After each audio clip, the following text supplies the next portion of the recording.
Rock star అని మర్చిపోకు. అందుకని ఇలా ముసలి వాళ్లలాగా ఆలోచించడం మానేసే. నానమ్మకు మేము ఎలాగైనా నచ్చ చెప్తాం as a team, as always. So you don't worry about all that. But అన్నయ్య, I'm very disappointed. I can't believe that ఏదో గడ్డి పరక విలువ చేయని ఒక పిల్ల కోసం నువ్వు మీ తమ్ముడిని కొట్టడానికి సిద్ధపడ్డావు. అలాంటి వాళ్ళు ఎప్పుడు అదే పని చేస్తుంటారు. They just wanted to spoil your name. Akash చెప్పిన అబద్ధం కారణంగా నేను ఒక నిర్దోషి మీద చేయి చేసుకున్నాను.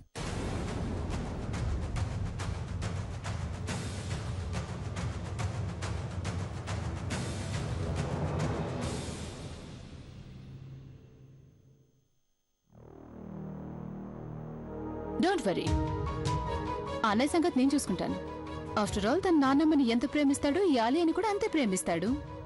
అలాగే నాన్నమ్మ మాట ఎలా వింటాడో నా మాట కూడా అలాగే వింటాడు. ఈ కుటుంబాన్ని నేను బోరింగ్ నమ్మకాలున్న ఆలయంగా మారనివ్వను.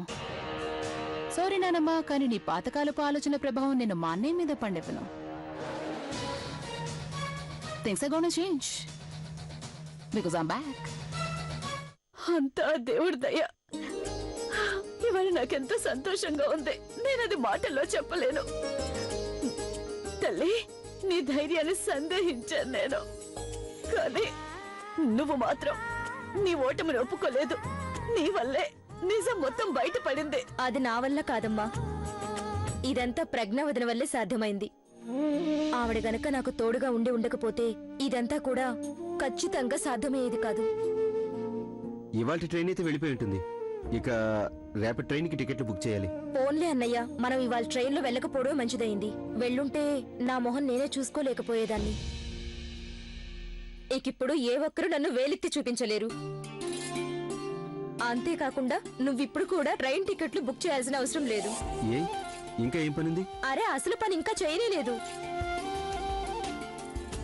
అమ్మా, అన్నయ్య ఒక ఇంటివాడు అయ్యే వరకు మనమిద్దరూ ఇక్కడి నుంచి అసలు వెళ్ళలేకూడదు. అర్చన, అసలు నీ ఉద్దేశం ఏంటి? అన్నయ్య, నా కోసం ప్రజ్ఞవదన పడిన కష్టం నిజానికి సొంతక్కైనా కూడా బహుశా పడేది కాదేమో. ఇక నుంచి కేవలం ప్రజ్ఞవదన గురించి ఆలోచించాలి. తన సంతోషం గురించి ఆలోచించు. తొందరగా తనని పెళ్లి చేసుకో. మేమిక్కడి నుంచి వెళ్లక ముందే జరగాలి.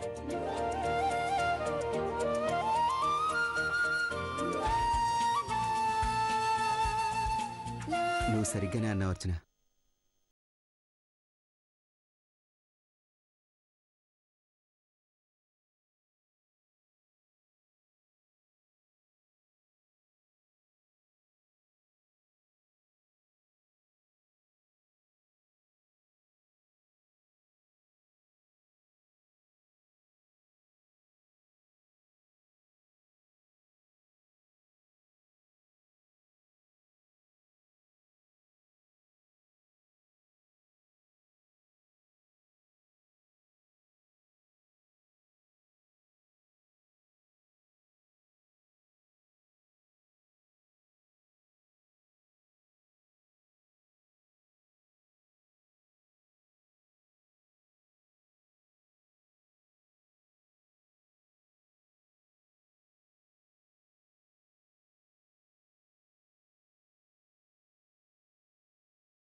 ఎప్పుడు నీకు తోడుగా నిలబడతాను.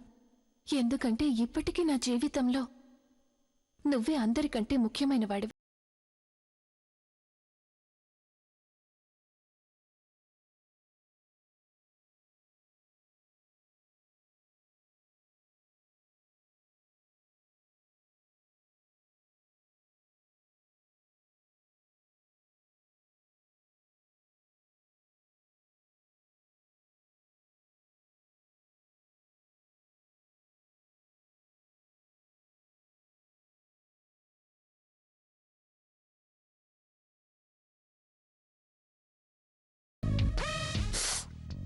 చాలు మామ్, చాలు.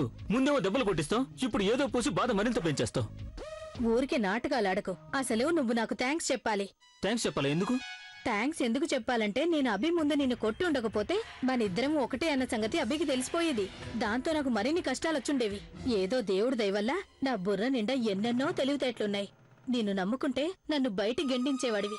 ఇప్పటికైనా బాగుపడు పమ్మి. ఇకనైనా సరైన దారిలో వెళ్ళు. ఇంతవరకు ఎవరైనా ఇతరుల నెత్తి మీద కాలు పెట్టి ముందుకు వెళ్ళగలిగారా? నేను ఆరోగ్యం ఎలా ఉంది అడగడానికి నానమ్మ దగ్గరకు వెళ్తున్నాను. నువ్వు కూడా నాతో వస్తే నీకే మంచిది. రావా? నీ ఇష్టం.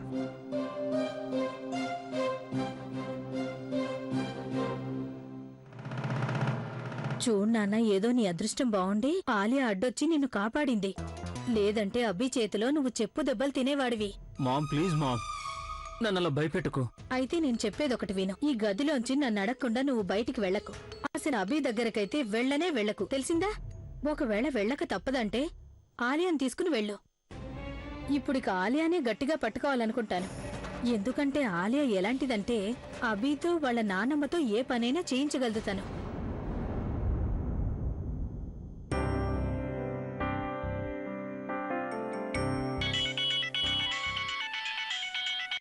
హలో, అవునా? సార్, బహుశా మీరు టీవీ చూసినట్లేరు. మీరు ఒకసారి టీవీ ఆన్ చేసి న్యూస్ చూడండి, మీకే అర్థమైపోతుంది. ఈ అమ్మాయే రాక్ స్టార్ అభి విషయంలో వాస్తవాలని బయట పెట్టేసింది. అభిని ఇంతవరకు ఎంతో అభిమానించేవారు. అతనేదో దేవుడంటూ పూజిస్తూ ఉన్నారు. ఇప్పుడు అతని నిజస్వరూపం అందరికీ తెలిసిపోయింది. మీరే చూడండి అభి ఇంటి ముందు జరుగుతున్న వ్యవహారాన్ని. మీరంతా అభిని నెత్తికెక్కించుకున్నారు. ఎంతో మంచివాడు, దేవుడిగా భావించే అతను అసలు మనిషే కాదు.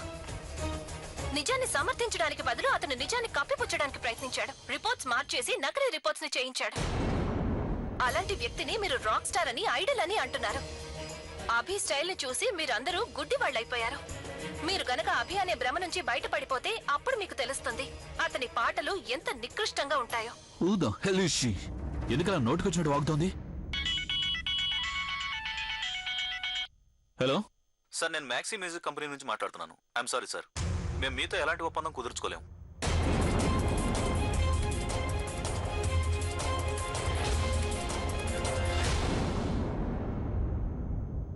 Alia is right. తప్పు చేసిన వాడు ఆకాష్ అయితే ఆ పిల్ల నన్ను చెడుగా చిత్రీకరిస్తోంది. క్లియర్లీ వీళ్ళంతా కలిసి నా మీద కుట్ర పన్నుతున్నారు. నా కెరియర్ని, నా నేమ్ని డిస్ట్రాయ్ చేయాలనుకుంటున్నారు. ఆ అమ్మాయి ప్రెగ్నెంట్ అవడంలో ఆకాష్ది ఎంత తప్పు ఉందో ఆ అమ్మాయిది కూడా అంతే ఉంది. ఆకాష్ పేరు చెప్పుకొని ఫేమస్ అవ్వాలనుకుంటోంది. మేం చిన్నవాళ్ళవి, మాకేం పబ్లిసిటీ అవసరం లేదు. పబ్లిసిటీ కావాల్సింది అభికి. పాటల్లో ప్రేమ, బయట ద్వేషం చూపిస్తాడు. అతనికి నిజంగానే ప్రేమ అంటే తెలిస్తే, దాని మీద గౌరవం ఉంటే అతని తమ్ముడు చేసిన తప్పుల్ని కప్పిపుచ్చడానికి ప్రయత్నించడు. ఈ అమ్మాయిని నేను విడిచిపెట్టను. ఏదేమైనా సరే ఐ వోంట్ లీవ్ హర్.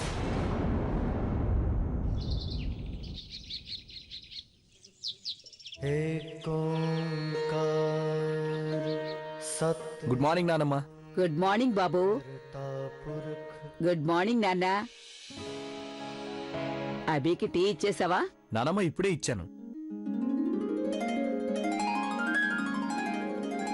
ప్రజ్ఞ ఫోటోనా? పేపర్లోనా? మీరెందుకు ఇంతగా ఆలోచిస్తున్నారు? రండి, నేను క్రాస్ చేయిస్తాను. ఆ పిల్ల నీకెలా తెలుసు? నీకు తనేమవుతుంది? మా పొరుగున ఉంటుంది. ఈ నగరంలో పొరుగు వాళ్ళని మించిన బంధుత్వం మరొకటి ఉండదు కదా. చాలా మంచి పిల్ల. అందమే కాకుండా సోనాలు కూడా ఉన్నాయి. నలుగురికి సహాయం చేస్తుంది, చక్కగా మాట్లాడుతుంది. ఆ పిల్లకి పెళ్లి కాకుండా ఉంటే మా అభికి ఇలాంటి పిల్లే రావాలనుకుంటున్నాను. ఈ ప్రజ్ఞ అన్ని విధాలా అభికి తగిన భార్య.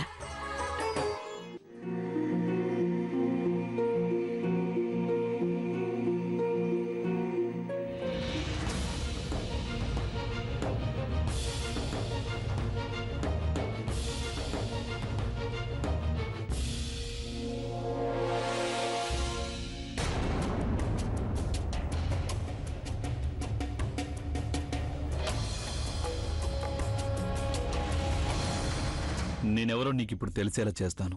నాలాంటి వాడితో శత్రుత్వం పెట్టుకుని తప్పు చేశావు. నేటి నుండి నా ఏకైక లక్ష్యం నువ్వే.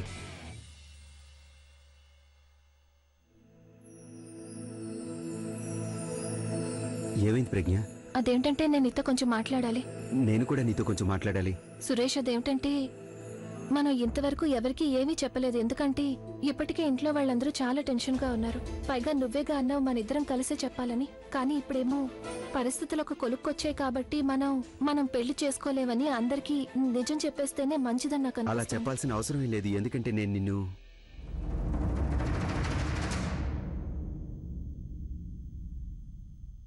నిన్ను పెళ్లి చేసుకోవాలనుకుంటున్నాను.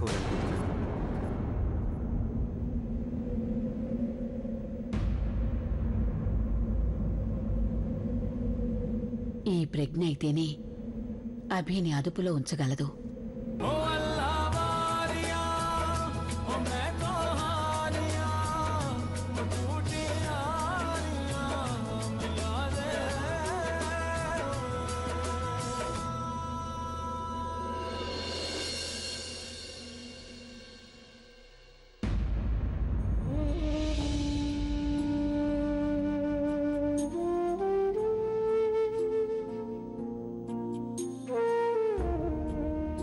ప్రజ్ఞ, ప్రేమంటే ఇలాగే ఉండాలి. ప్రేమించిన వ్యక్తి చేయి పట్టుకుని జీవితయాత్రని ముగించడమే ప్రేమంటే. నా జీవితంలో నా చేయి పట్టుకున్న ఒకే ఒక్క ఆడపిల్లవి నువ్వే. నువ్వే నాకు ప్రాక్టికల్గా ఉండడం నేర్పించావు. నా జీవితంలో అతిపెద్ద నిజం ఏమిటంటే నాకు బుల్బుల్ ప్రేమ ఎప్పటికీ లభించదు. కానీ అందుకు నేనేం బాధపడటం లేదు ప్రజ్ఞ. అయితే నాకు నీ జీవితంలో చోటు ఇవ్వకపోతే మాత్రం నేను చాలా బాధపడతాను. చెప్పు ప్రజ్ఞ, నువ్వు నన్ను పెళ్లి చేసుకుంటావా?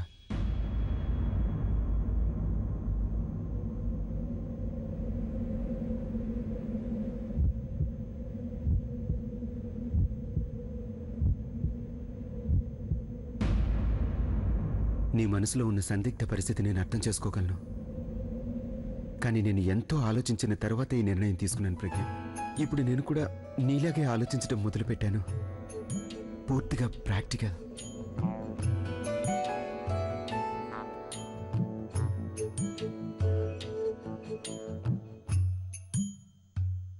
అంటే నువ్వు నన్ను ప్రేమిస్తున్నావా సురేష్?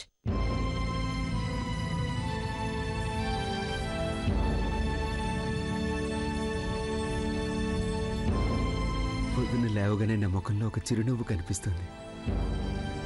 అది ఎందుకంటే నా గురించి పట్టించుకునేవారు ఒకరున్నారని. నన్ను పట్టించుకునేవారు ఒకరున్నారు. నేను ఎప్పుడు ఎలాంటి తప్పు చేసినా ఆ అమ్మాయి మీద ఆధారపడవచ్చు. ఎందుకంటే ఆ అమ్మాయి ఎల్లప్పుడూ నాకు తోడుగా నిలుస్తుందనే నమ్మకం. ప్రజ్ఞ, ప్రేమంటే కేవలం ఒకరికొకరు పువ్వులు ఇచ్చుకోవటం, ఒకరి కళ్ళల్లో ఒకరు కళ్ళు పెట్టి చూసుకోవటం మాత్రమే కాదు. ప్రేమను వ్యక్తం చేయడానికి ఇంకా చాలా పద్ధతులున్నాయి. మనం ఆ పద్ధతుల గురించి ఆలోచిస్తే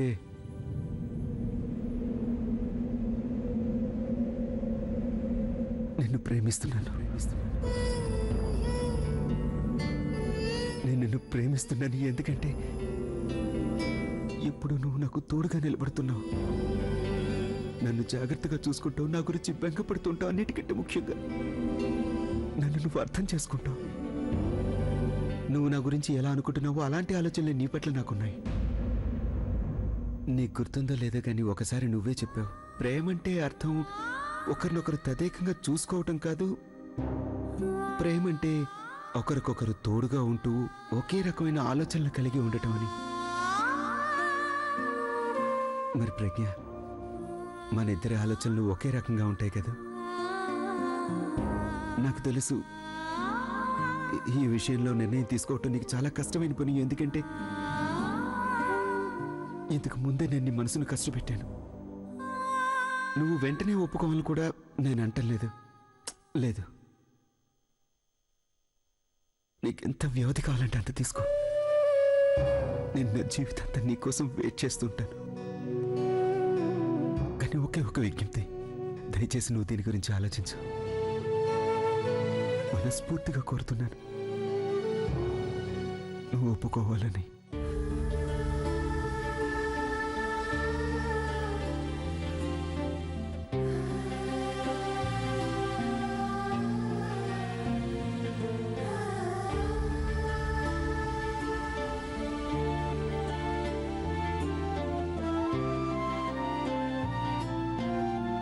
బాబు సురేష్, నీకోసం బయట ఎవరో కలవడానికి వచ్చారు. సరే అమ్మగారు, మీరు వెళ్ళండి. నేను ఇప్పుడే వస్తాను. తొందరగా వచ్చి.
అర్చన, వెళ్ళ, నువ్వు లోపలికెళ్ళా. మాధవ్ గారు ప్లీజ్ అర్చనని అక్కడే ఉండనివ్వండి.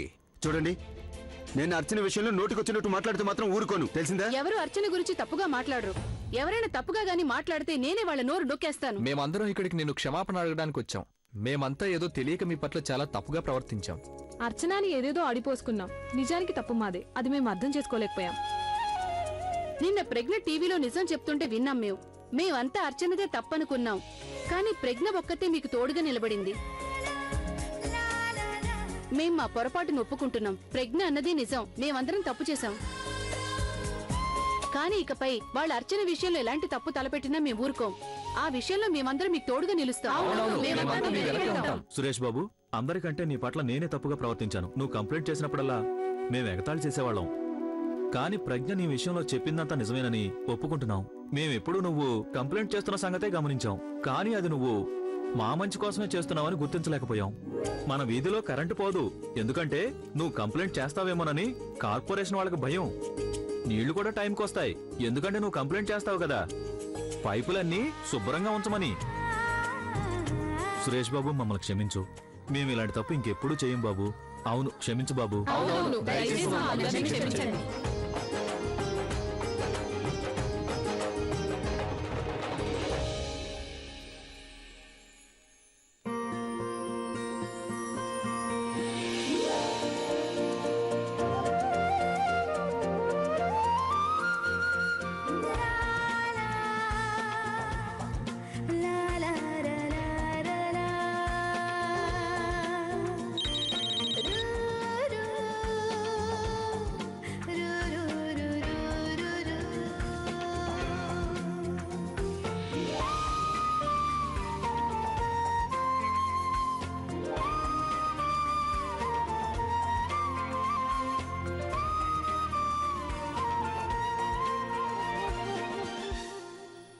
కాలేజ్ నుంచి ఫోన్ వచ్చింది.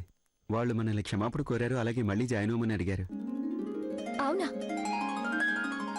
నేను అమ్మకి చెప్పేసి వస్తాను. తను ప్రజ్ఞ, నీకింత మంచితనం ఎలా వచ్చింది?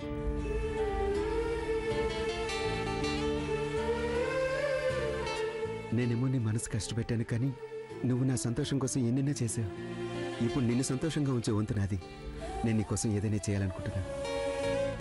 ప్రజ్ఞ, ప్లీజ్ నాకు ఒక్క అవకాశం ఇచ్చి చూడు, నా తప్పు సరిదిద్దుకోవటానికి. ఈసారి నేను నీ మనసు కష్టపెట్టను.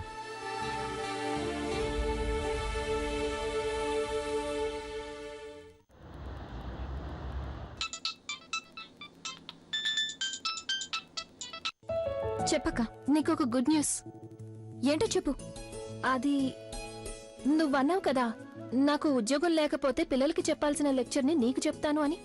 గుడ్ న్యూస్ ఏమిటంటే నువ్వు బతికిపోయావు. అక్క, నువ్వెవరితో అయినా లేచిపోతున్నావా? దయచేసి అంత పని చేయకప్పుడు సురేష్ ఏమైపోతాడో. ముందు నువ్వు లేనిపోని ఊహించుకోవడం మానే. అసలు గుడ్ న్యూస్ ఏమిటంటే నాకు సురేష్కి మా ఉద్యోగాలు మళ్ళీ వచ్చేశాయి. కాలేజ్ వాళ్ళు వాళ్లే ఫోన్ చేశారు. సురేష్ని క్షమాపణ కూడా అడిగారు. మళ్ళీ ఉద్యోగంలో చేరమని సురేష్ని రిక్వెస్ట్ చేశారు. Oh congratulations, I'm so happy for you. ఈ సాక్తో అయినా నువ్వు సురేష్తో స్కూటర్ మీద లాంగ్ డ్రైవ్ కి వెళ్ళడం మిస్ కాకుండా ఉంటావు. బుల్బుల్ నువ్వు. Bye bye. ఇదిగోండి మీ టిఫిన్. ఏమైంది బుల్బుల్? చాలా ఆనందంగా ఉన్నట్టున్నావు. మాకు కూడా చెప్పొచ్చుగా. అంకుల్ యాక్చువల్లీ మా అక్క జాబ్ మా అక్కకు వచ్చేసింది. అయితే నువ్వు మా అందరికి పార్టీ ఇచ్చి తీరాలి. అవునయ్యా, పార్టీ తప్పకుండా ఉంటుంది. బిల్ నేనే పే చేస్తాను. I don't understand. అసలు ఈ హోటల్ వాళ్ళు ఈ కవర్లు ఇంత గట్టిగా ముడేస్తారేంటి? ఇవ్వండి అంకుల్, నేను ఓపెన్ చేస్తాను. ఇలాంటి వాటిలో నేను ఎక్స్పర్ట్నే కదా. నీ వల్ల ఒక్క పని కూడా సరిగ్గా కాదు. పెద్ద ఎక్స్పర్ట్ అని చెప్పుకుంటున్నావా? అసలు నీ కాన్ఫిడెన్స్ ని ఒప్పుకోవాల్సిందే. అసలు ఏంటంటే సార్, నా పనులు నేనే చేసుకుంటాను. నేను అసలు పర్సనల్ పనులు వేరొక చేత ఎప్పుడూ చేయించుకోను. అంత డబ్బు నా దగ్గర లేదు. ఇలా ఇవ్వు నాకు. వద్దు, నేను ఓపెన్ చేస్తాను. అరే ఇమ్మంటుంటే.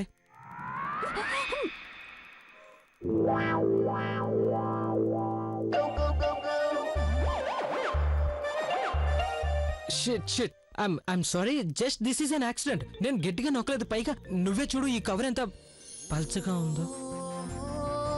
వాష్రూమ్ అటు.